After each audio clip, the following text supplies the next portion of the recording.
Olá, pessoal, boa noite. Estamos aqui em mais uma live dos Gigantes do Tributário.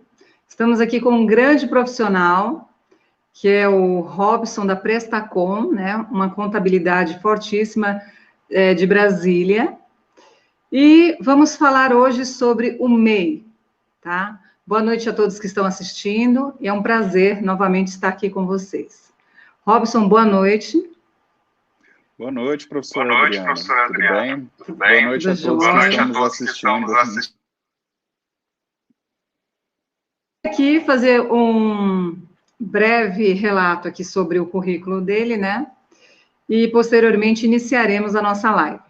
Então, o Robson é formado em Ciências Contábeis em 2007, foi formado em 2007, e tem MBA em Gestão Estratégica de Empresas pela FGV, contador e gerente financeiro e administrativo da Prestacom Contabilidade. Essa grande contabilidade aí, que faz muito aí pelo Estado, por nosso Distrito Federal, né? E como nós vamos falar sobre o MEI, olha, esse tema MEI, ele cai bastante. Vocês podem pensar, nossa, é algo tão simples, é algo que não precisa de contador, mas a realidade é bem diferente. Existem muitas regras sobre o MEI, muitas regras mesmo, e o Robson está aqui hoje para esclarecer muitos pontos e nos ajudar em relação ao MEI e esclarecer muitas dúvidas de vocês. Fique à vontade, Robson, para falar aí sobre esse assunto tão interessante. Professora Adriana, muito obrigado. E, assim, realmente, como foi falado aí, o MEI, ele tem essa nomenclatura de microempreendedor individual e realmente é uma forma para facilitar aí para quem quer empreender, para quem quer se formalizar, para quem quer ter o seu próprio CNPJ, realizando serviços, venda de produtos ali avulso, né? E a intenção realmente é facilitar para a pessoa ter a sua primeira formalização, seu primeiro CNPJ ali.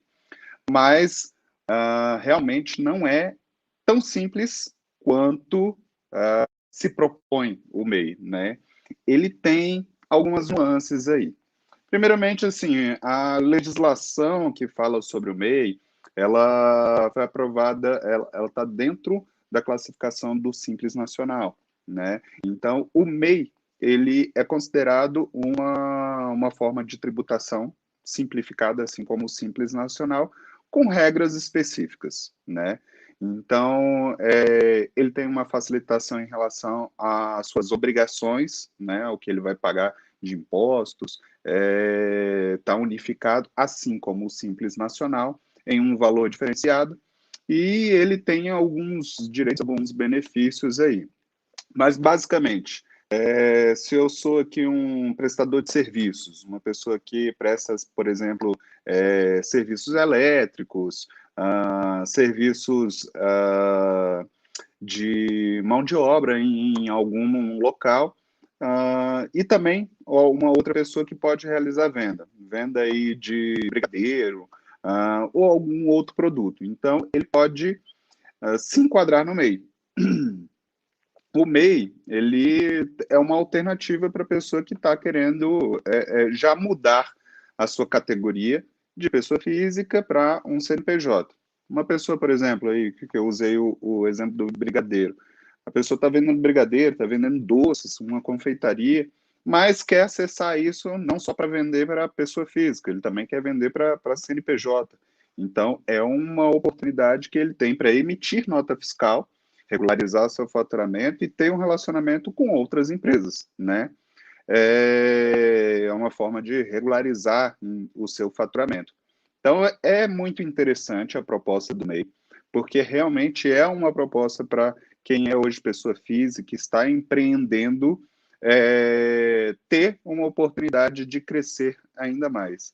Tem uma brincadeira que a gente costuma falar, que assim, quem está começando a ser MEI é porque quer se tornar ENTEI, né? Quer começar a crescer mais, quer se tornar mais inteiro, um empreendedor mais inteiro, né? E o microempreendedor individual é isso.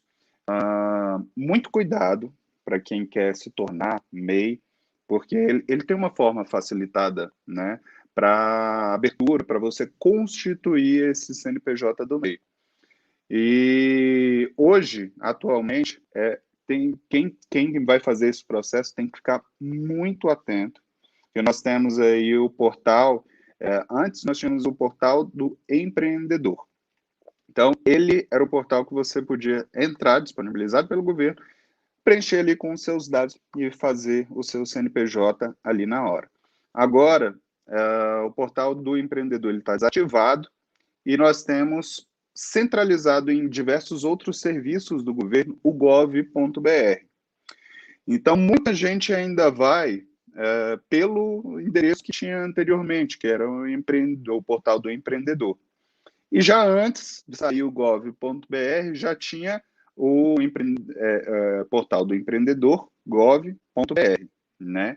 E aí tinham outros sites que utilizavam .com.br, uma outra nomenclatura, e cobrava por esse serviço, né? Eu já conversei com pessoas que falaram assim, poxa, eu entrei lá e aí emiti o boleto para me pagar R$200, R$250, R$100 para constituir o MEI. Aí eu pergunto, mas para constituir não é necessário você pagar para a constituição.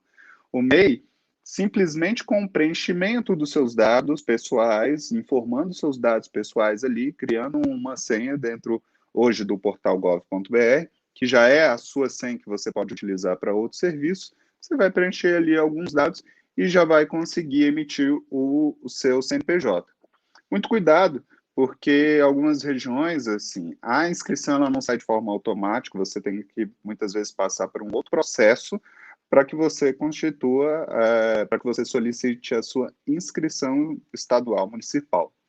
Então, mas o CNPJ você já consegue tirar ali na hora, né? E aí, assim, vários estados têm a sua forma de oferecer, o MEI ele também pode emitir nota fiscal de forma gratuita.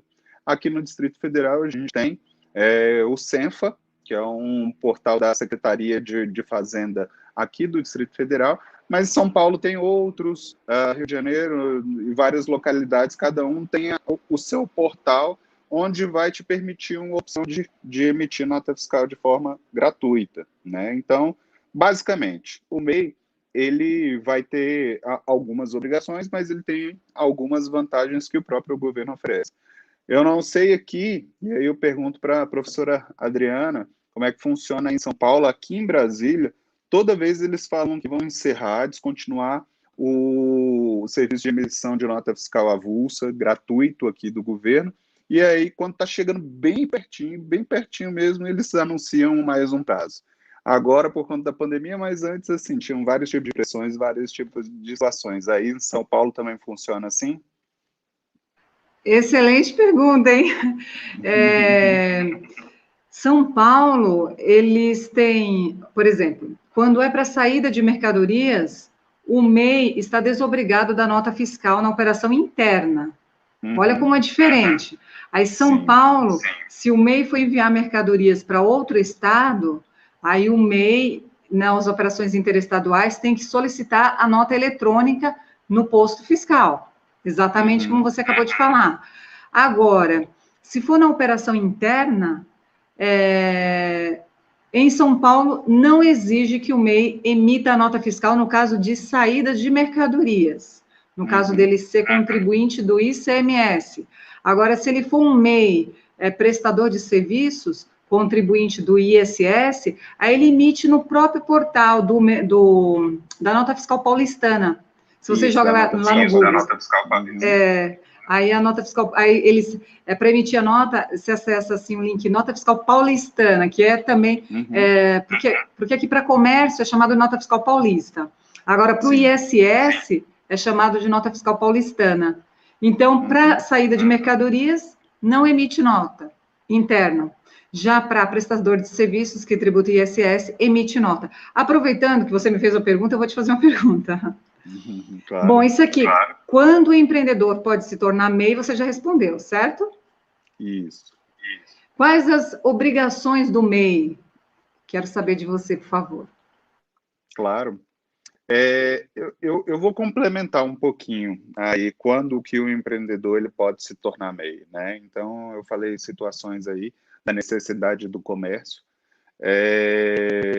mas é interessante falar que assim o empreendedor ele pode se tornar MEI não só pela necessidade da sua prestação de serviço, da sua venda, mas também pode ser a necessidade de contratar um funcionário, né?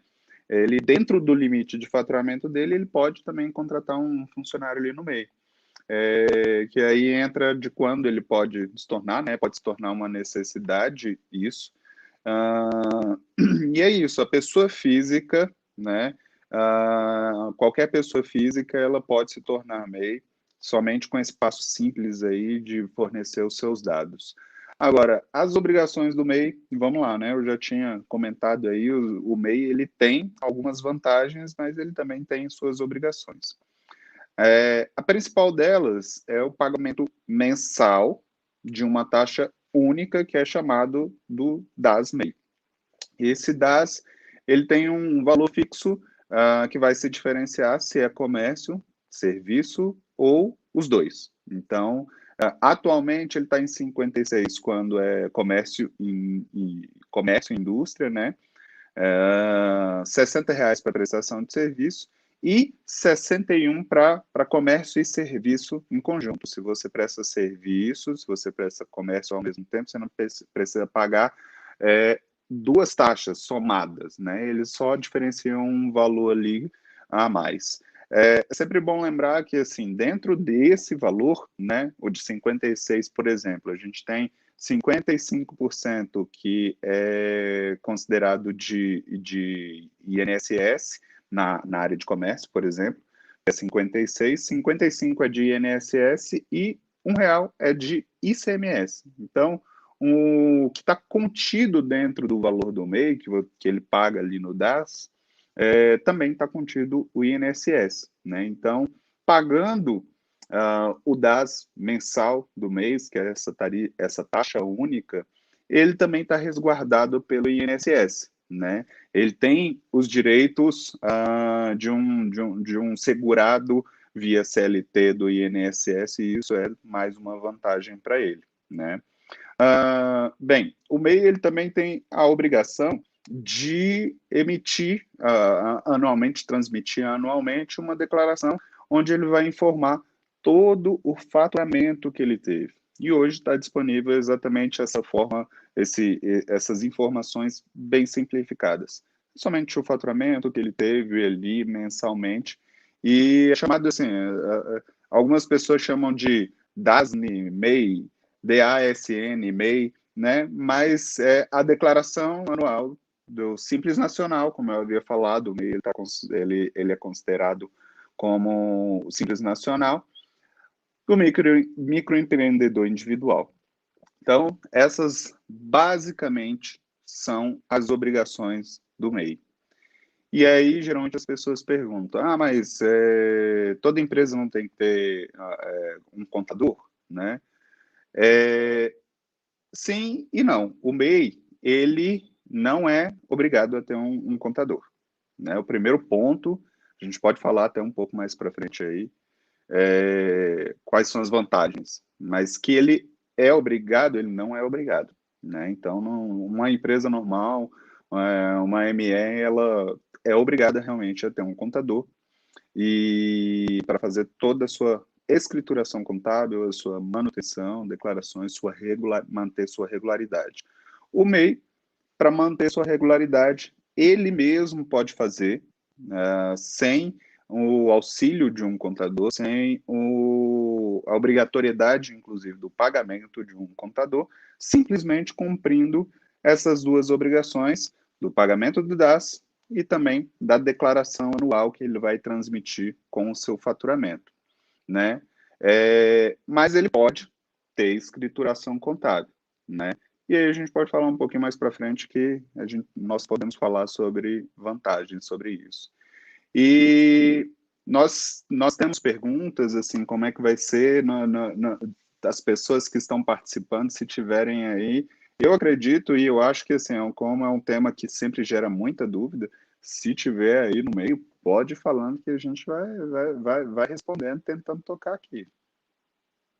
Eu estou olhando aqui, mas por enquanto nenhuma pergunta. Estou observando aqui na tela ao lado.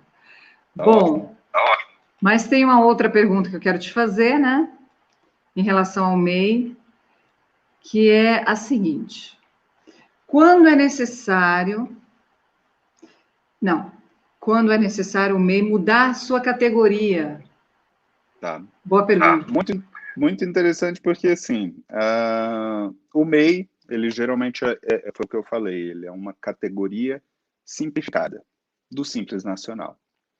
É um benefício a partir de um autônomo, pode se tornar MEI, um prestador de serviço, que ele tem algumas características, né? Então, ele tem algumas regras para você continuar como MEI. Então, primeiro delas, para você ser MEI, você só pode faturar anualmente até R$ 81.000 ao ano. Dividido aí dá 6.750 no mês, mas no ano você pode faturar 81 mil, né? Então, essa é a primeira situação. Muito interessante o MEI ele fazer esse tipo de controle, né? Porque vai gerar repercussões para ele se ele ultrapassar. Ele pode ser desenquadrado do MEI e, dependendo do valor especificamente, ele pode, inclusive, retroagir, né? Vou explicar um pouco melhor isso, porque o MEI, se ele ultrapassar esse limite, ele vai desenquadrar do MEI. Automaticamente, ele vai ser enquadrado no Simples Nacional. E como é que fica esse valor aí que ele ultrapassou? Se você ultrapassar aí de 81 mil, você ultrapassar, tiver um faturamento de 85 mil, por exemplo, essa diferença, os 4 mil, você vai pagar de acordo com o Simples Nacional. E você tem um limite desses 81 mil, você pode ultrapassar até R$ 20.000. Então, assim, o MEI, ele inicia, foi aquilo que eu falei, né? Ele inicia meio, mas com a intenção de se tornar inteiro. O MEI, ele é uma ótima oportunidade para quem está começando, está sentindo uma oportunidade, ou realmente está buscando sua própria renda, saindo de um emprego, se tornando CNPJ para prestar um serviço que já realizava antes, ou até via CLT, mas é realmente uma oportunidade de crescer. E quando a gente pensa em crescer, a gente sempre pensa em crescer mais, né? Então, o MEI é uma ótima porta de entrada para quem quer empreender, para quem quer iniciar os seus serviços, suas vendas, como uma oportunidade de crescer. Então, é sempre bom, assim, pensar no seu faturamento. Seu faturamento, a partir do momento que você ultrapassar esse valor, então pode ser uma das maneiras em que o MEI ele pode mudar de categoria. Por vontade própria ou por não acompanhar, né?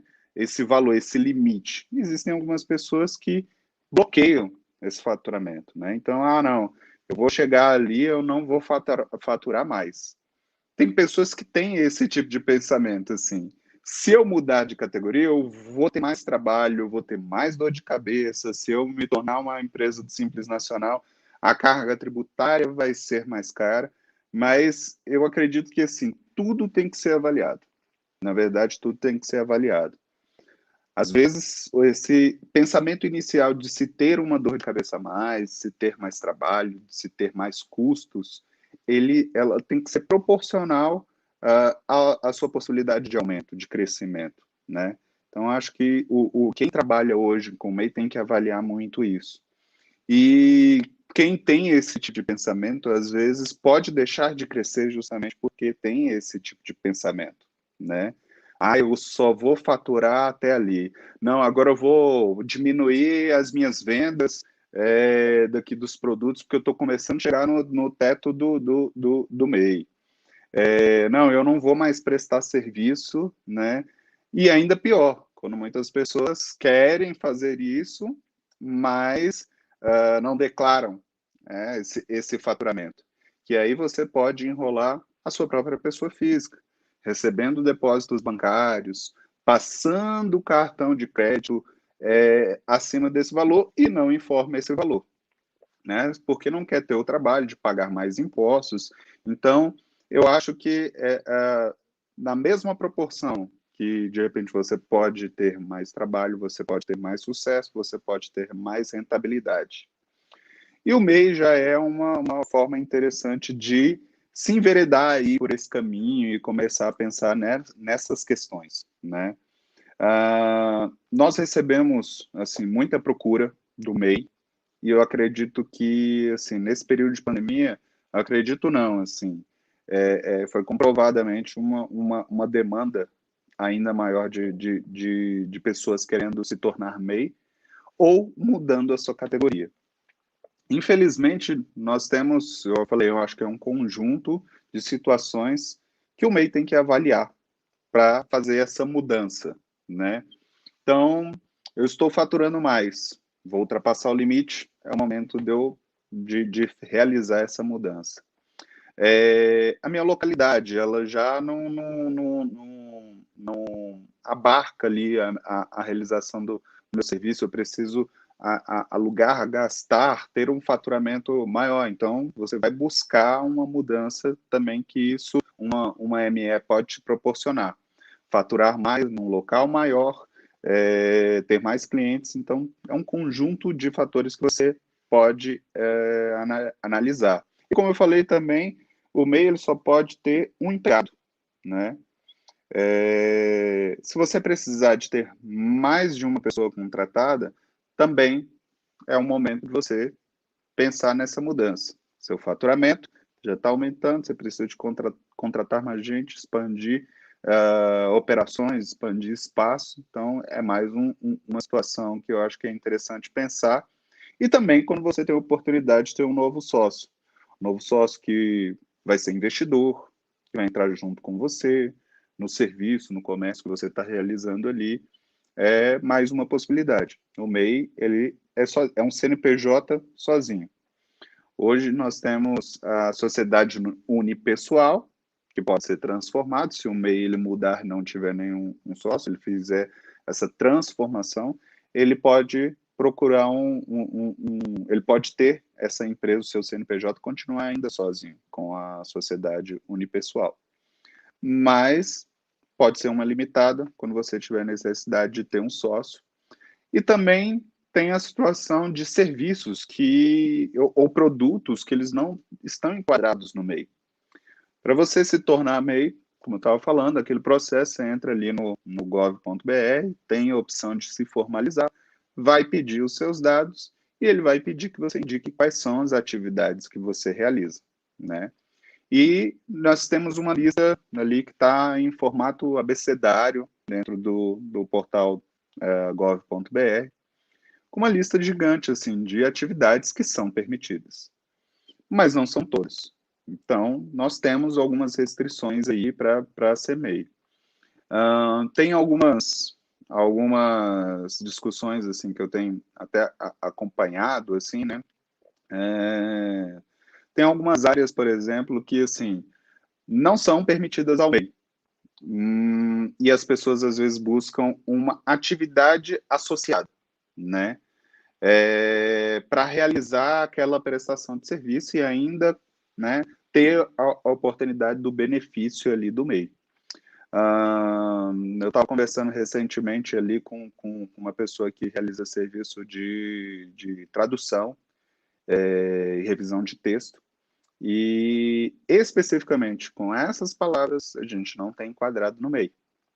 E é um serviço que, assim, né, tem uma necessidade muito grande. Muitas vezes uma pessoa, ela faz um serviço mais esporádico ali, como revisora, como tradutor de um texto, que os valores, eles se encaixam bem ali como uma oportunidade de serviço dentro do MEI. mas a gente tem essa limitação. Algumas pessoas buscam atividades associativas para prestar esse tipo de serviço, né? Mas geralmente, assim, se essa atividade ela realmente não guarda uma relação com o serviço que você, né, principalmente na área de serviço, o produto, assim, é um pouco mais direto, mas principalmente na área de serviço, eles buscam muito essa associação. Mas de produtos nós também temos, assim, né? Algumas restrições não estão enquadradas ali no meio. É uma forma também de você pensar. Preciso agora prestar esse tipo de serviço, prestar esse tipo de venda, e ela não está enquadrada no meio. Então, a gente tem essas situações aí para pensar como possibilidade dentro de um MEI. O que é interessante do MEI é que, assim, ele te dá algumas alternativas, né? Algumas pessoas buscam o MEI, né, como um primeiro negócio. Aí você começa a pensar em expandir, você começa a buscar um outro tipo de formalização. Agora, você pode realizar essa transformação. Então, essa transformação, você pode sair do MEI e mudar para uma empresa ME, você pode realizar ela como um processo normal. Aí você vai precisar de um contador. Você pode também se desenquadrar do MEI. E aí, né, por isso que eu falei que o acompanhamento do faturamento é muito importante. Se você está vendo que você vai ultrapassar aquele faturamento, é muito interessante, dentro do portal você tem a opção de desenquadrar. E aí você vai ter uma lista ali de motivos que você vai desenquadrar e você pode informar. Agora, uma coisa é desenquadrar e a outra é transformar. Porque a partir do momento que você desenquadra do MEI, você não fica totalmente regular. Você ainda precisa transformar o seu ato constitutivo, que é o certificado do MEI, em um contrato social, né, ou um documento que formaliza também a unipessoal. Então, é interessante, né, acompanhar o faturamento, acompanhar as outras situações, para que você solicite, né, de forma espontânea esse desenquadramento, não seja pego de surpresa. Porque se você faturar mais, a Receita ela já consegue identificar esse faturamento e aí ela pode, como eu falei, até 20%, o MEI, ele vai, essa diferença dos 81 mil a mais, até 20% que ele ultrapassou, ele vai pagar com fórmula simples nacional. Serviço, iniciando ali, anexo 3, 6%, né? Venda, ali 4,5%, ele vai começar a ser tributado até esse limite de 20%. Agora, se por acaso ele ultrapassar ainda mais o faturamento dele do que esses 20%, aí ele corre um sério risco de desenquadrar lá desde o começo do ano e ser tributado totalmente como simples nacional. E esse é o grande perigo de quem do MEI que não acompanha o seu faturamento, porque aí a paulada ela é grande. Então, olha, o seu conhecimento, eu já vi várias lives em relação ao MEI, mas o seu conhecimento que você passa aqui é alto nível, que é justamente o que o empresário... com certeza. E tem uma série de perguntas aqui. No começo, quando você questionou, tem perguntas? Não tinha, mas agora tem bastante. Tem Então, bastante perguntas. Então, vamos lá. Vamos lá. Bom, o professor Reinaldo, ele escreveu o seguinte: MEI precisa necessariamente ser optante pelo CIMEI com reconhecimento fixo, mensal, ou pode ser optante normal do Simples Nacional? Boa pergunta.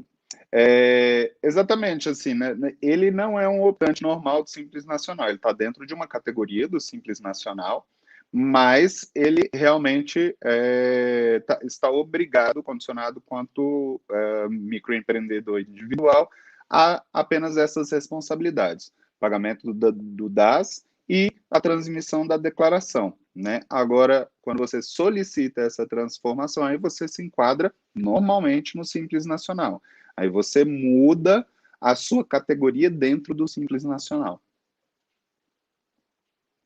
Muito bom. Agora, outra pergunta. William Gavaldão, é isso aí. Professora Adriana, com relação à cidade de São Paulo, vamos ver se você responder, hein?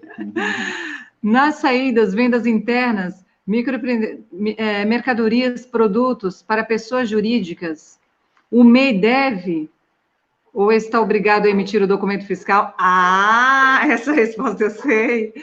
Quando você ainda bem, né? Já imaginou?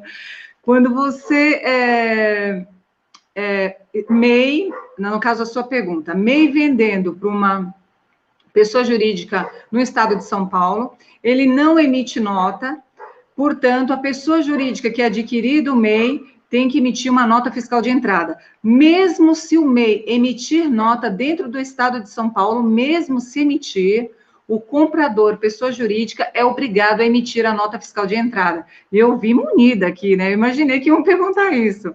Resposta à consulta de São Paulo, 21389 de 2020, tá? Para você que fez essa pergunta. Tem mais duas perguntas. A professora Adriana mata a cobra, né? Eu tento, né? Eu tento. Aí, gente, obrigada aí por todos vocês que estão participando da live, viu? Que estão fazendo questões. O Jaime Martins pergunta. O Jaime Martins diz: quais as diferenças de pagamento de porcentagem de ICMS para cada MEI e prestador de serviço? Essa eu acho que você respondeu ou não, Robson? Acho que você respondeu, né? Respondi, mas eu posso detalhar. Com certeza. Então, vamos lá. O ICMS ele vai ser pago quando ele tem a categoria de comércio ou indústria, e também quando ele tem comércio e indústria junto com serviço. Então, assim, o ICMS, ele é pago na primeira categoria. Esse eu sempre esqueço, eu também trouxe uma colinha, tá? O ICMS, ele corresponde a R$1 dos R$56 que são pagos na categoria de somente comércio. Então, 55 da parte do INSS e R$1 é correspondente ao ICMS. Não é porcentagem, então é um valor fixo dentro do valor de 56 que você está pagando ali. E na situação onde ele tem comércio e serviços, né, dentro das atividades que ele seleciona ali, que vai para o CNPJ para ele se tornar MEI. Se ele coloca comércio e também serviços, então ele vai se enquadrar nessa categoria onde ele vai pagar o DAS de R$61. Então, corresponde ao INSS também o mesmo valor de R$55, e R$1 também de ICMS, e o ISS corresponde a R$5. Então, esses são os valores que contém ali. Não correspondem a uma porcentagem, e sim um valor fixo dentro do valor da taxa fixa, o DAS, que o MEI paga todo mês. Muito bom. Mais perguntas? Tem mais. Vamos aqui, o William novamente pergunta o seguinte: com relação ao MEI, que recolhe o DAS MEI, pode se apresentar ou não? Qual o valor que irá receber? Um salário mínimo, é isso? Ele pode complementar com recolhimento complementar via carnê? Carnê. Vamos lá. Esse valor do INSS, ele está pagando realmente, contribuindo com o INSS, com o valor fixo do salário mínimo, correspondente a um salário mínimo. Então, ele está segurado com o valor de um salário mínimo, né? E aí ele sofre qualquer uma das sanções, como você está contratado ali, que você pode receber o seguro, você está segurado ali como um salário mínimo. Contribuir de forma avulsa até o teto? Pode. Se você quiser, você pode contribuir, fazer uma contribuição complementar, com um valor complementar, vai recolher ali com um código específico e você pode fazer essa complementação. A obrigatoriedade do MEI e o que você tem direito ali é somente do valor de um salário mínimo. Agora, uma discussão que eu sempre tenho com pessoas que trabalham com o MEI é que eu, particularmente, analisando todo o contexto, tudo que a gente tem hoje, situação previdenciária no Brasil, eu recomendo muito as pessoas pensarem na sua previdência privada. Eu acho que, assim, você pode ter um retorno muito maior. Hoje os bancos e seguradoras oferecem, assim, grandes oportunidades, que são títulos de capitalização junto com a sua contribuição, de títulos que você pode resgatar, ter valores a receber ali e uma rentabilidade maior. Enxergando hoje o cenário que a gente tem previdenciário, né, e para aposentadoria aqui dentro do nosso país, né? Aí, assim, é uma opinião pessoal, analisando outras situações junto com clientes, eu sempre indico isso. Então, assim, você pode fazer essa contribuição direto para o governo, mas eu sempre recomendo você pensar no seu plano de previdência privada aí, que você pode ter infinitas vantagens aí. E realmente, assim, você pode contribuir com um teto para o INSS. Se você tiver recurso, né, tiver condições e já estiver pensando nisso, a sua previdência você pode recolher com um valor muito maior, tendo cada vez mais benefícios. E é isso, é uma opção. Se você quiser resgatar em algum momento para uma emergência, você tem aquilo ali. Eu acho muito interessante, assim, você é MEI, você é pequeno, mas eu acho que é muito interessante pensar, assim, em investimento mesmo, né? Reserva para emergências, para investimento e para a sua previdência e para a sua aposentadoria no futuro, né? Eu acho que o MEI ali, pensando mais nessa questão de gestão financeira mesmo, não só contabilmente, eu acho que o MEI ele tem que sempre pensar assim, numa reserva de tudo que ele está faturando, para ele separar ali, ter um investimento, uma emergência, ou até mesmo pensar na sua previdência. Essa é a dica que eu dou. Qual o nome dela? Desculpa que saiu agora. Não entendi. Quem fez a pergunta, a última? Não, foi o rapaz, foi o William. Foi o rapaz, desculpa. William? Foi o William. William Gavaldão. Gavaldão. Essa é a dica que eu dou para o William. Muito bom. Tem mais duas perguntas aqui. Tem outra do professor Reinaldo. Claro. O professor Reinaldo está se especializando no MEI. Após ultrapassar o limite de faturamento e comunicado pelo MEI, existe algum prazo para a transformação em sociedade unipessoal? Então, prazo mesmo, assim, eu vou dizer que se existe algum prazo na lei, eu desconheço. Acredito que não tem nenhum prazo. Só que é justamente a situação de regularização completa. A partir do momento que você desenquadra, por opção, por identificação da Receita em relação ao seu faturamento, você passa a se tornar irregular ali.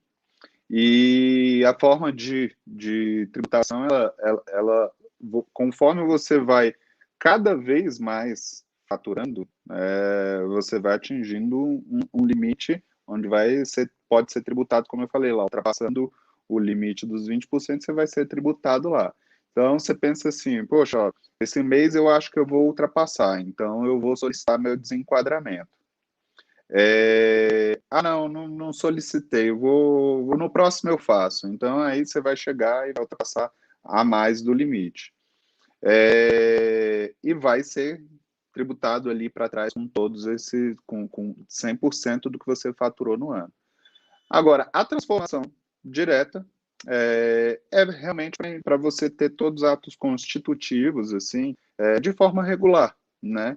Se você vende ali para um outro CNPJ, precisa apresentar alguma documentação, você apresenta ali e fica tudo regular.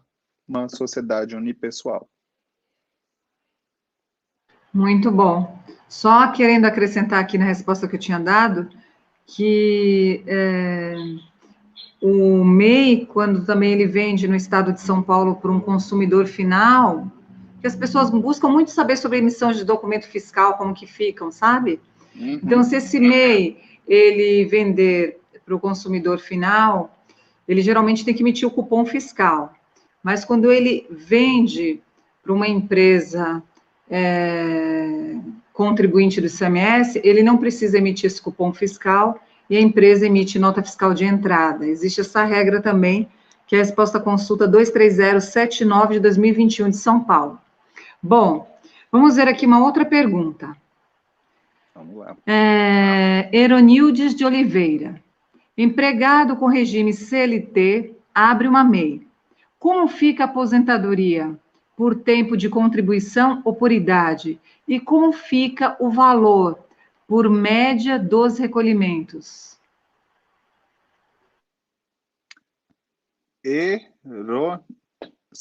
Sumiu aqui para mim. Eronides. Eronildes, é. Bem, olha só. Tem muita... É uma questão muito interessante de se falar, né?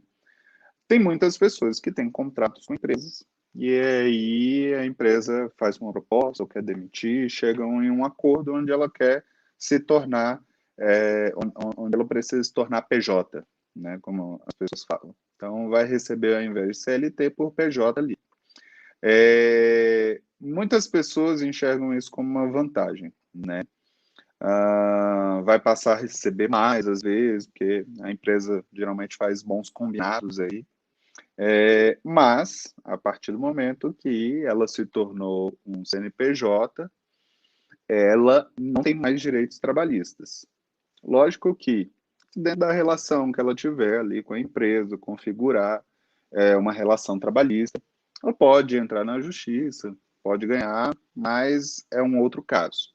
Na prática, você deixa de ser CLT, você perde os seus direitos trabalhistas, que você tinha acumulado até aquele momento ali, né? E você assume uma figura de ser um CNPJ, né?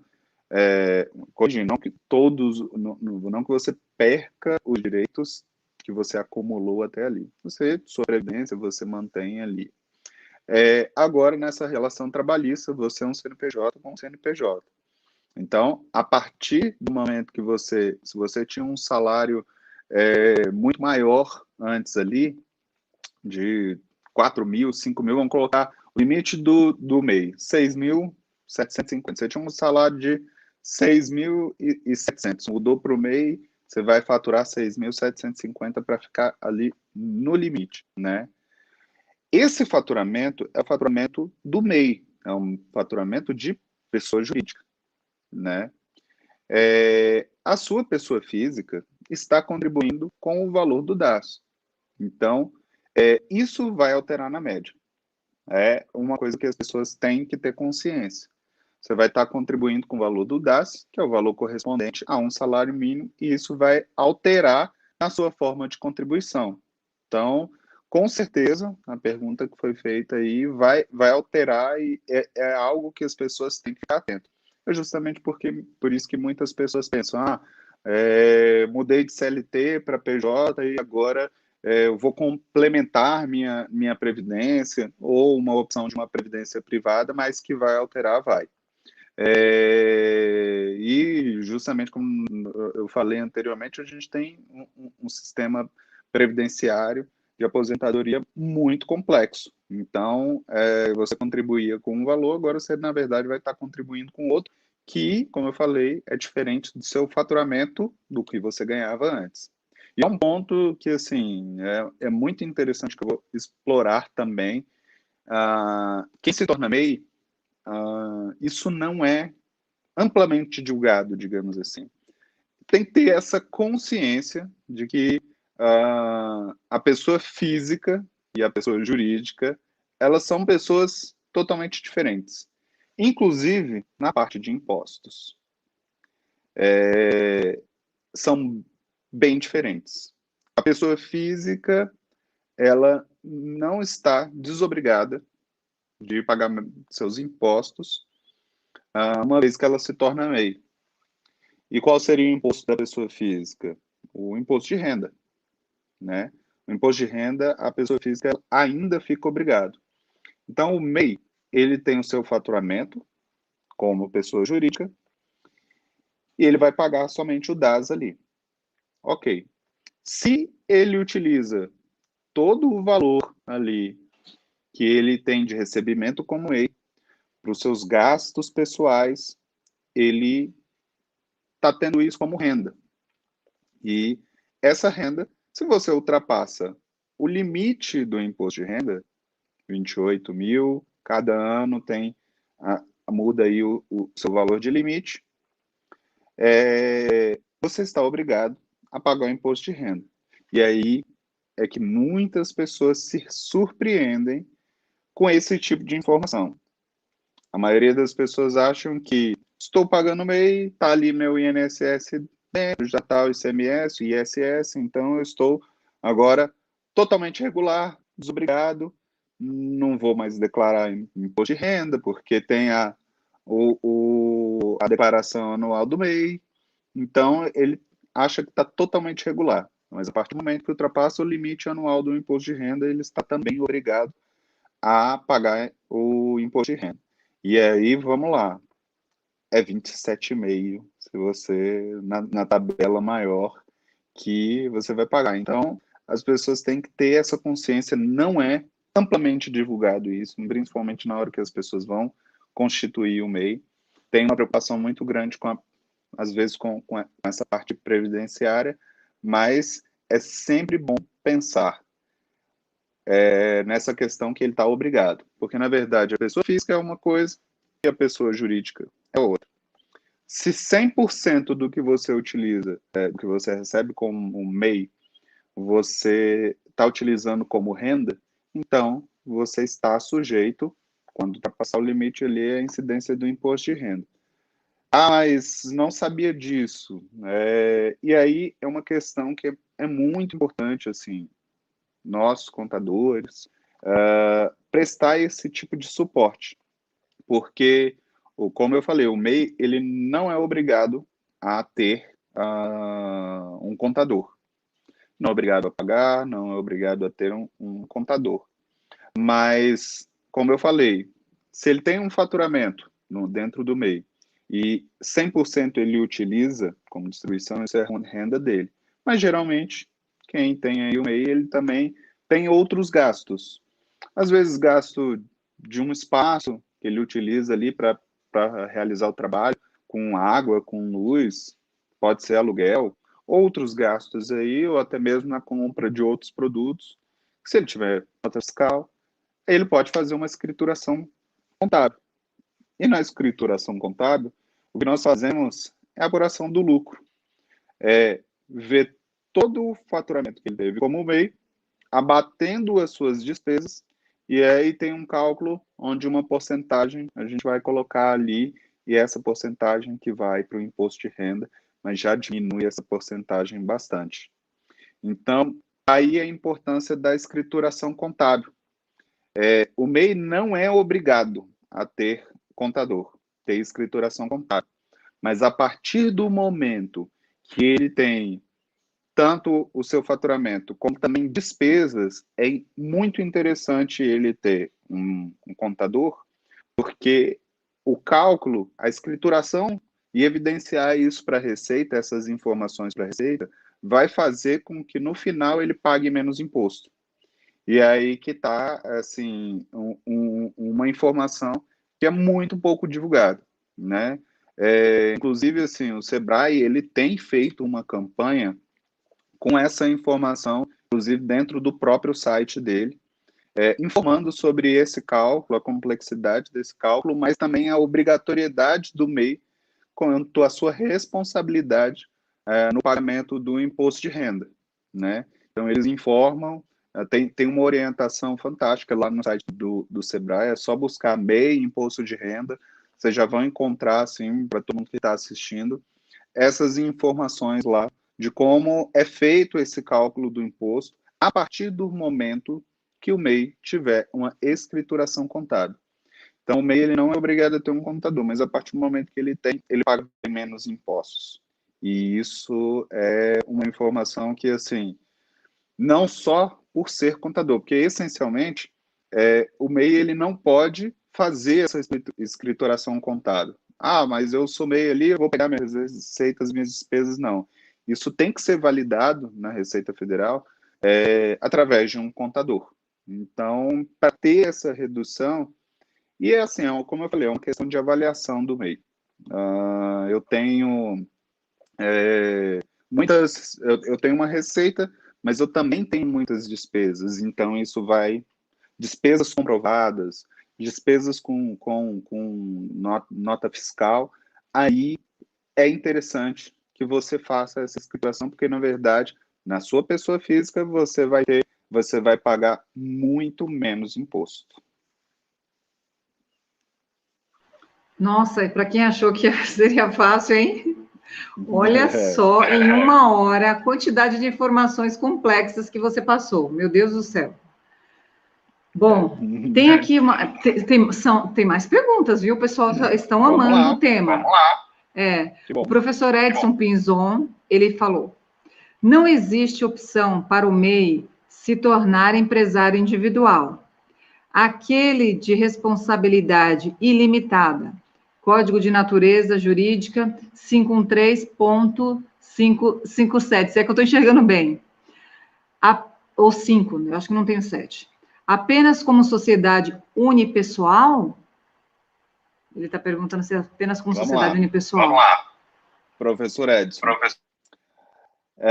Edson, bem, na verdade, não tem vantagem. Eu acredito que não tem vantagem, assim, ele se tornar essa outra categoria.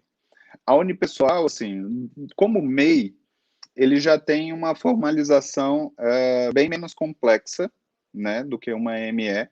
E isso, o que a gente teve de transformação hoje para chegar até a sociedade unipessoal é justamente uma substituição do empresário individual lá atrás, que é uma forma de desburocratizar e também trazer proteção para o empresário.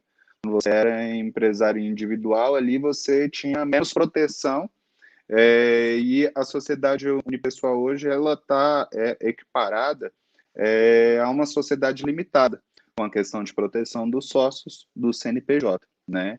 Então, na verdade, eu não vejo vantagem, né? Ele passar o MEI para passar para um empresário individual.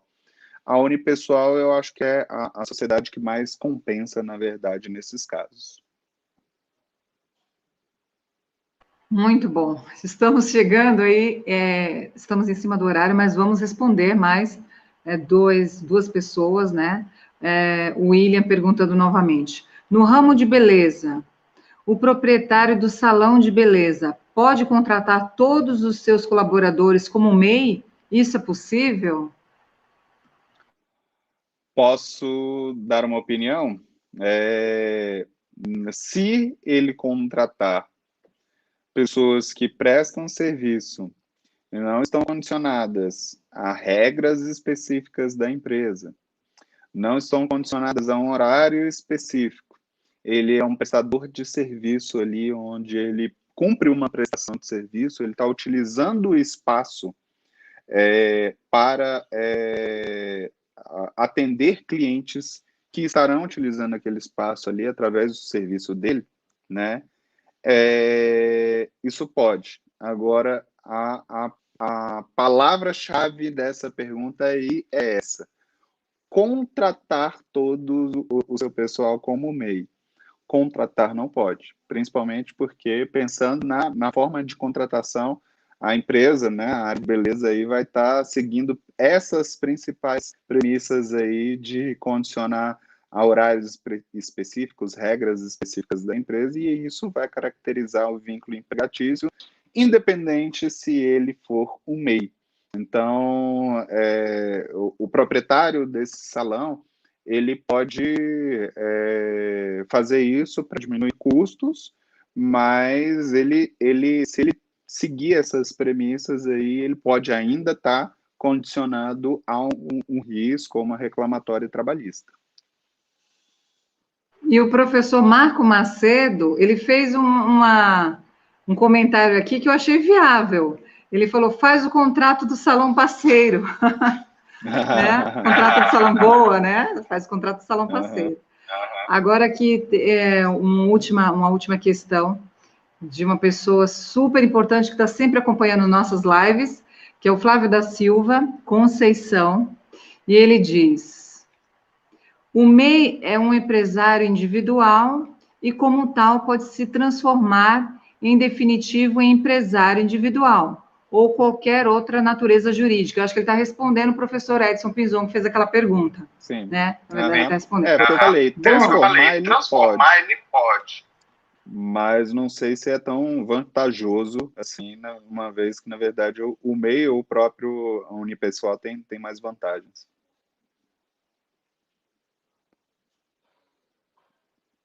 Eu acredito que todos foram... agora, né? Bom, todas as questões foram respondidas, você está de parabéns, e olha que não foram questões, foram questões assim, de bate-pronto, que surgiu na hora, né? Não foram questões prontas, né? Bom, estamos aqui com 56 minutos. Bom, vantagens de mudança de e-mail para ME, você passou bastante informações sobre isso. Tem alguma vantagem específica que você queira finalizar para falar para nós? Eu acho que é isso, assim, o empresário, quando ele está pensando em crescimento, quando ele tem oportunidades de crescimento, ele pode se transformar, né, numa ME.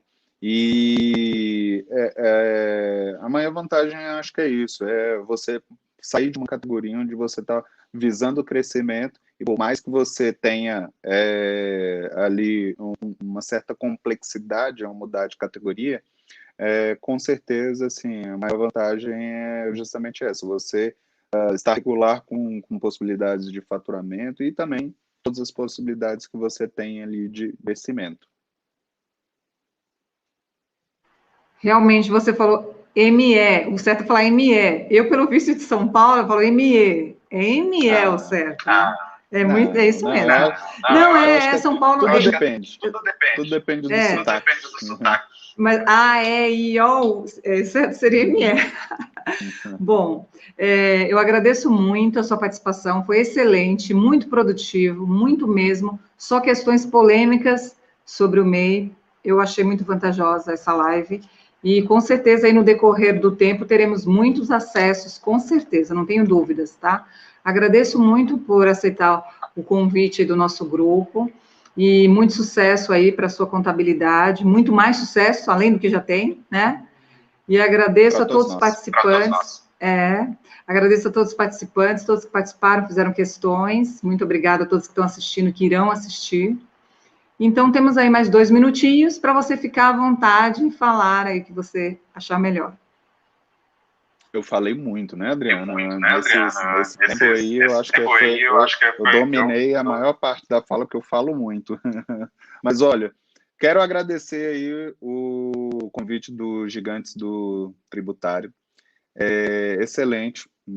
Fico muito contente de participar e também com essa iniciativa de gerar informação nesse ambiente que a gente tem digital, com a possibilidade de alcançar o Brasil inteiro, de alcançar diversas pessoas, e é muito bacana. A professora Adriana está em São Paulo, estou aqui de Brasília, ambos estamos com frio, está bem gelado aqui, mas é isso, assim, levar informação e disseminar isso aí de uma maneira para que as pessoas possam se beneficiar, né?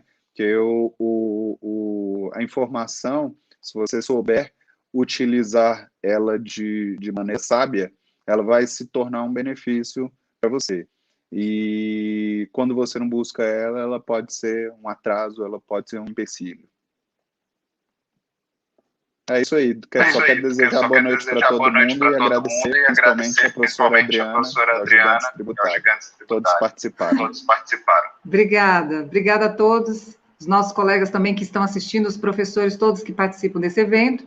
Tenha boa noite a todos e fiquem com Deus, muita saúde. Até mais. Obrigada, Robson. Até mais, boa noite.